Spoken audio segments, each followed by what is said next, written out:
This video is brought to you by CoolStuffInc.com, the best online retailer for Magic the Gathering singles and sealed product. And GatheringMagic.com, the #1 source for Magic the Gathering news and content. Hey, I'm Devon of the Commander Rules Committee, and this is my Hazezon Tamar tokens deck.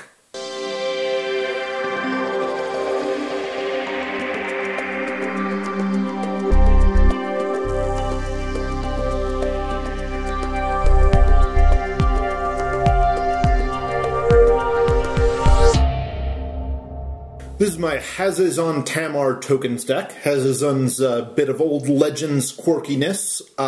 So Windcast, he creates a bunch of Sand Warriors, the upkeep after he comes into play. And then if he dies, he exiles all Sand Warriors. So this deck is a tokens deck. It's built around using Hazezon as well as other token generators for various utility and eventually winning the game. So firstly, just the mana base. It's a fairly standard mana base with, a reasonable number of basics for green's mana ramp. The usual variety of some fetches, some shocks, some filter lands, couple 2-mana lands like the Ravnica bounce lands and Temple of the False God.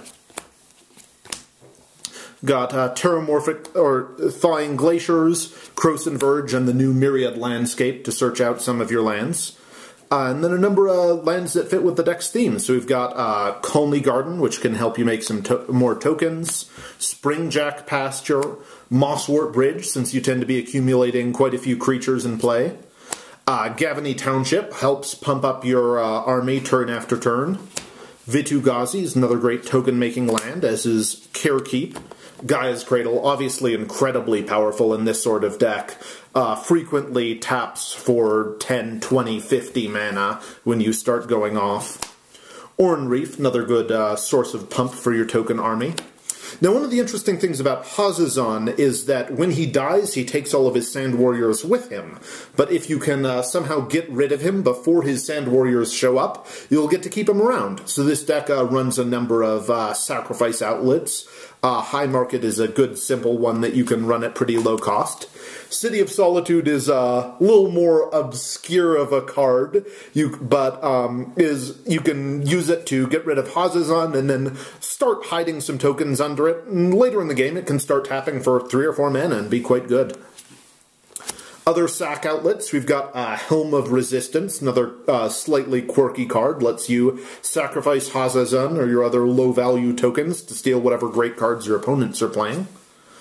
Martyr's Cause, also a very strong defensive card. Once you've got an army of tokens out, it can be very difficult for anyone to attack you through Martyr's Cause. Spawning Pit, sacrifice outlet that makes more tokens. Perilous Forays, this is one of my favorites. It lets you sack Hazezon and other tokens to grab more lands out of your deck so that Hazezon will make more tokens next time.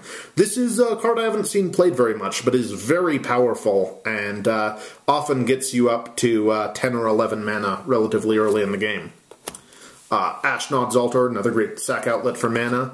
Goblin Bombardment, sacrifice outlet that can, in a pinch, be removal or just straight up finish your opponents off once they start getting low. Now, Warp World is one of the other big pieces that made me build this deck. I'm of the opinion that Warp World is a very fun card to cast once an evening. Very fun the first time, less fun the second or third time, so be responsible with Warping Worlds. Now, this deck is very much built to take advantage of it. It's got a heavy tokens, and it's also got a lot of permanents. As I go through, you'll notice that lots of even removal spells are things that can be put into play by Warp World. So next, just running through some of the other mana stuff, we've got Expedition Map to get all of those great utility lands and Gaia's Cradles we went through earlier.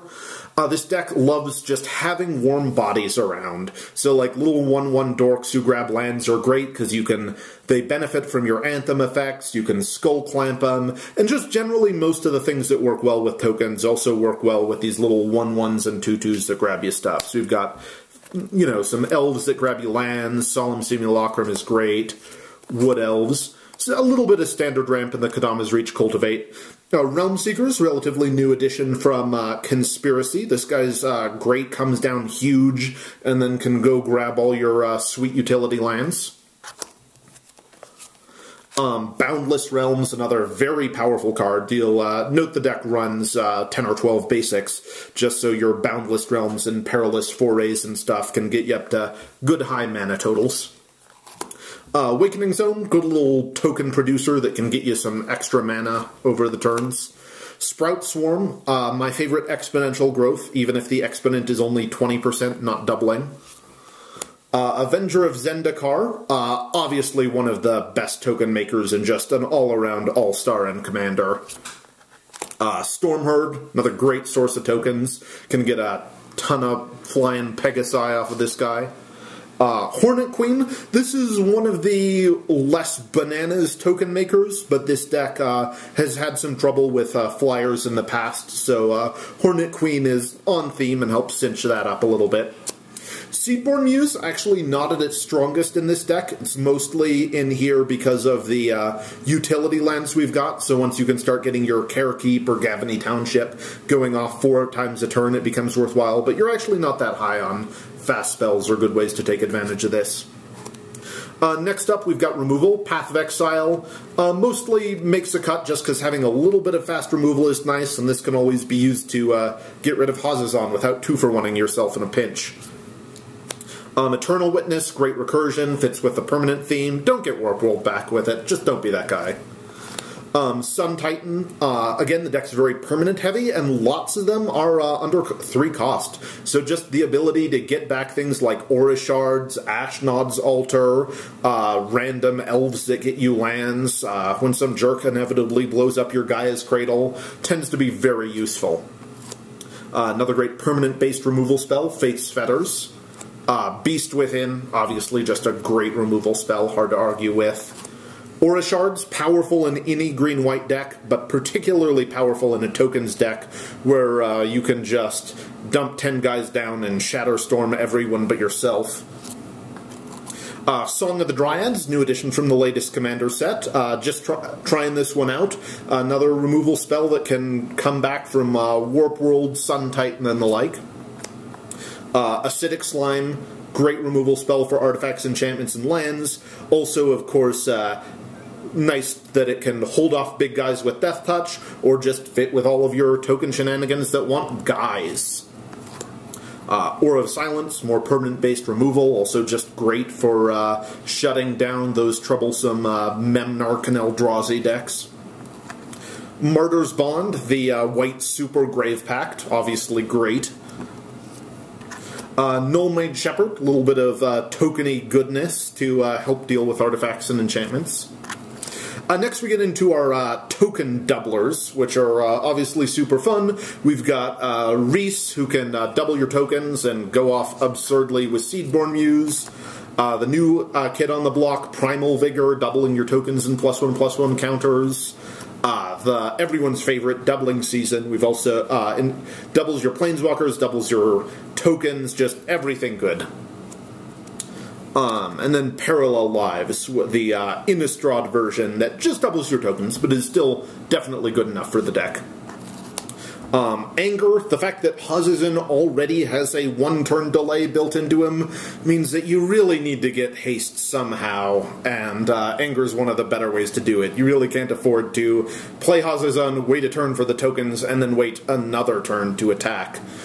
Just to note, a lot of Hazezon decks run cards like Cathar's Crusade and Into the Web of War. I'm actually not a huge fan of these just because they require so much setup and require you to kind of clearly state how much of a threat your tokens are going to be before you play Hazezon, when I'd rather leave a bit more mystery as to whether I'm going to kill everyone when I get my 7 1/1s.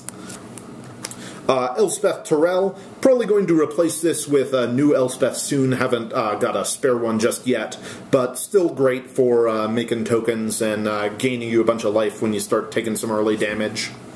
Garruk, obviously just doing all kinds of good stuff. Untaps your mini awesome lands, makes tokens, and overruns your tokens. Just everything you could want.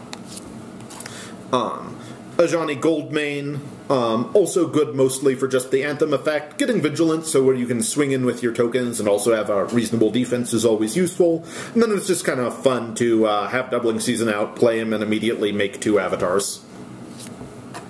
Sargonvol, obviously, also super fun with Doubling Season, and a great source of haste for this deck, because it can come down, buff your team, and also good with a lot of your sack outlets, because you can steal your opponent's large creatures and then sacrifice them. Jar of Eyeballs, in my opinion, a thoroughly underrated card, especially in a token deck. It quickly turns from 3-tap draw a card to 3-tap demonic tutor. It's pretty easy to sack 5 guys, get 10 counters on this, dig 10 cards deep, find something that'll make a bunch more guys, and generally start going crazy. Slate of Ancestry, obviously another crazy draw spell for token decks. Regal Force. Hazezon's tokens are green, white, and red. So, benefit with Regal Force and any other color matters stuff you might care about. Skull Clamp, great with tokens in general, great with our general warm bodies, just hard card to argue with. Fecundity, dangerously symmetrical, but definitely still powerful enough to run. Shields of Velis Vel. This is a sweet bit of tech. So when Hazezon dies, he exiles all creatures with the types Sand and Warrior. So if you turn your entire opponent's board into Changelings, and then sacrifice Hazezon, they will all be exiled. Fun little trick. We've got, the deck's pretty light on sweepers, but we've got Martial Coup, because it can sweep and rebuild your token army at the same time, and Hour of Reckoning, which can leave all your tokens around to do some damage after the big guys leave. Earthcraft, obviously bonkers, turns your tokens into mana. Silklash Spider, another little guy who ended up in here due to the aforementioned issues with flyers. This deck does run both Genesis Wave and Tooth and Nail as just some big ways to start winning the game once you get a ton of mana out. I found that otherwise it can just stall out a little bit and have 20 mana in play and not that much to do with them. Titanic Ultimatum might not actually be good enough for the deck, but just being so on color and so on theme is hard to argue with. Beastmaster Ascension, obviously a crazy overrun.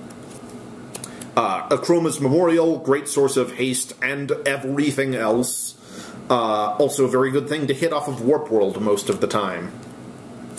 Mirari's Wake, great in general, greater in token decks that want a bunch of mana.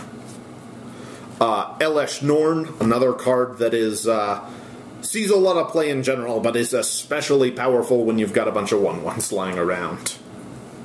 Eldrazi Monument, both a Anthem and a convenient sack outlet with Hazezon, assuming you stack your triggers correctly.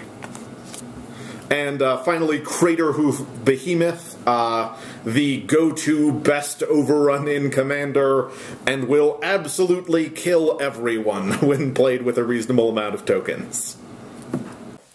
Thanks for watching CMDR Decks. Please subscribe and favorite.